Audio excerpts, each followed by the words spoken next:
Hello बच्चों, कैसे हो आप। मैं आशा करती हूँ कि आप सभी अच्छे होंगे और कंटिन्यू अपनी पढ़ाई कर रहे होंगे। बच्चों, जो हमारा सेकंड सब्जेक्ट है शिक्षण अधिगम के सिद्धांत, उसमें हमारा सेकंड यूनिट चल रहा है शिक्षण अधिगम की प्रविधियाँ टॉपिक। और आज हम उसी क्रम को आगे बढ़ाते हुए पढ़ेंगे समूह या सामूहिक चर्चा प्रविधि।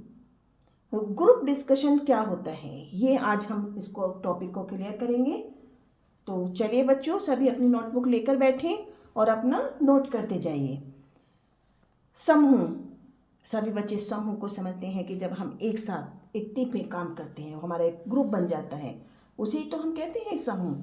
कि चलिए बच्चों, ये जैसे हमने आपको एक एक्टिविटी दी है, इस पे ग्रुप में काम करना है आपको, तो 4 5 7 8 बच्चों का एक ग्रुप बना देते हैं। इस तरह से उसे कहते हैं समूह। समूह सामूहिक चर्चा में बौद्धिक मनोरंजन किया जाता है। कैसा मनोरंजन बच्चों? बौद्धिक मनोरंजन। इसका आधुनिक अर्थ यह है कि वह सभा जिसमें एक प्रकरण पर वक्तागण अपने विचार प्रस्तुत करते हैं। एक प्रकरण यानी कोई एक टॉपिक होता है, उस पर जो प्रवक्तागण हैं सभी, वो अपने अपने विचार प्रस्तुत करते हैं। इसके अंतर्गत एक क्रम में प्रकरण संबंधी विचारों को प्रस्तुत करने का आयोजन किया जाता है। किसी विशिष्ट प्रकरण पर कोई भी व्यक्ति अपने विचारों को प्रस्तुत कर सकता है। कोई भी व्यक्ति से मतलब ये होता है बच्चों, मान लीजिए कोई समूह यानी जो कोई उसका ऑर्गेनाइज कर रहा है, उसकी व्यवस्था कर रहा है, वो ही उन व्यक्तियों को इनवाइट करता है। ऐसा नहीं है कि कोई भी व्यक्ति जाके वहाँ पे बोलेगा। उनको पहले से उसके बारे में इंफॉर्मेशन दी जाती हैं और वे उनको टॉपिक भी बताए जाते हैं। वो अपने टॉपिक को अच्छे से क्लियर करके तब वो वहाँ पर प्रस्तुत करते हैं। सामूहिक चर्चा समिति का एक ऐसा समूह है जिसमें श्रोताओं को उत्तम विचारों से अवगत कराया जाता है। श्रोता कौन होते हैं बच्चों? सुनने वाले, जो उनके विचारों को सुन रहे होते हैं। तो सामूहिक चर्चा एक समिति का एक ऐसा समूह है जिसमें श्रोताओं को उत्तम विचारों से, सभी अपने अपने विचारों को वहाँ पर, जो श्रेष्ठ विचार हैं, जो उनके अपने अनुभव हैं, उनको वहाँ पे प्रस्तुत करते हैं। ठीक है बच्चों, तो ये हमारा क्या है?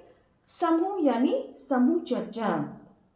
इसमें बच्चों सामूहिक चर्चा यानी समिति का एक ऐसा समूह है जिसमें श्रोताओं को उत्तम विचारों से अवगत कराया जाता है और श्रोतागण जो हैं वो श्रोतागण प्रकरण संबंधी सामान्य तैयारी में अपने कुशल विचारों को सम्मिलित करते हैं तथा नीति, मूल्यों और बोधगम्यता के संबंध में निर्णय लेते हैं। तो ये हमारा समूह यानी सामूहिक चर्चा प्रविधि है। अब हम देखेंगे सामूहिक चर्चा प्रविधि की विशेषताएं कौन कौन सी हैं। ठीक है बच्चों, देखें सामूहिक चर्चा प्रविधि की विशेषताएं। फर्स्ट है बच्चों, किसी प्रकरण एवं समस्या के विभिन्न पक्षों का व्यापक रूप में बोध होता है। यानी व्यापक रूप में क्या होता है? ज्ञान प्राप्त होता है। किसी प्रकरण या प्रकरण क्या है बच्चों? टॉपिक। हमारा कोई भी टॉपिक है, कोई भी समस्या है। समस्या कथन क्या होता है? कोई जो हम टाइटल चुनते हैं वही हमारा समस्या कथन होता है। सेकंड है, श्रोतागणों को निर्णय लेने की स्वतंत्रता होती है तथा वक्ताओं को प्रकरण संबंधी अपने विचारों को प्रस्तुत करने की स्वतंत्रता होती है। थर्ड है बच्चों, उच्च कक्षाओं में विशिष्ट प्रकरणों तथा समस्याओं के संबंध में व्यापक जानकारी दी जाती है। यानी जो हमारा ये समूह चर्चा है यानी समूह चर्चा प्रविधि है, इसके माध्यम से जो उच्च कक्षाएं होती हैं उनमें कुछ टॉपिक्स होते हैं या समस्याओं के संबंध में व्यापक जानकारी दी जाती है। फोर्थ है बच्चों, समायोजन। ठीक है, नोट करते जाएंगे सभी बच्चे। समायोजन तथा सहयोग की भावनाओं का विकास किया जाता है। नेक्स्ट है, मूल्यांकन तथा संश्लेषण की क्षमताओं का विकास किया जाता है। तो समूह चर्चा की जो हमने विशेषताएं ये पढ़ी हैं कि इसमें किसी प्रकरण यानी टॉपिक से या किसी समस्या से, जो समस्या कथन लिया गया है, उस पर विभिन्न पक्षों पर व्यापक रूप में बोध होता है यानी ज्ञान प्राप्त होता है। जैसे मान लीजिए कोई टॉपिक, भाई कोई भी संस्था है, ठीक, कोई ऐसी उन्होंने इसकी व्यवस्था की है समूह चर्चा प्रविधि की, तो उन्होंने कोई मुद्दा उठा लिया कि भाई जैसे जल स्तर यानी घटता हुआ जल स्तर, इससे संबंधित हम इसको लेंगे। तो उन्होंने जल स्तर के ऊपर उनके महत्ता, उसके क्या यूज़ हैं, क्या उसकी गिरावट के बारे में, जो उसकी वर्तमान परिस्थिति है उसके बारे में सारी चीज़ें क्लियर करेंगे जो वो वक्तागण होते हैं। तो हमने जल स्तर को लिया है टॉपिक के रूप में, समस्या के रूप में। तो जितने भी हम वक्तागणों को बुलाएंगे तो वो उसको क्रमबद्ध अपने अपने विचारों से हमें अवगत कराएंगे, उसकी क्या उपयोगिता, हम उसके वाटर लेवल को कैसे सेव कर सकते हैं, कैसे बचा सकते हैं, इस तरीके से बच्चों। नेक्स्ट है बच्चों, क्लियर दिखाई दे रहा है, समूह यानी सामूहिक चर्चा प्रवृत्ति के उद्देश्य। ठीक है, फर्स्ट है बच्चों, किसी तत्कालीन समस्या के विभिन्न पक्षों की जानकारी, यानी तत्काल में क्या समस्या है हमारे सामने, जैसे पॉल्यूशन की समस्या है, ठीक, वाटर लेवल की समस्या है, ऐसी बहुत सारी समस्याएं हैं जो हम आज के टाइम में देख रहे हैं और उनका फेस भी कर रहे हैं। तत्कालीन समस्याओं के विभिन्न पक्षों की जानकारी, उन्हें पहचानने की क्षमताओं का विकास करना। सेकंड है, किसी प्रकरण के विभिन्न पहलुओं को पहचानना और उन्हें बोधगम्य बनाना। थर्ड है, प्रकरण एवं समस्या संबंधी निर्णय लेने की क्षमताओं का विकास करना।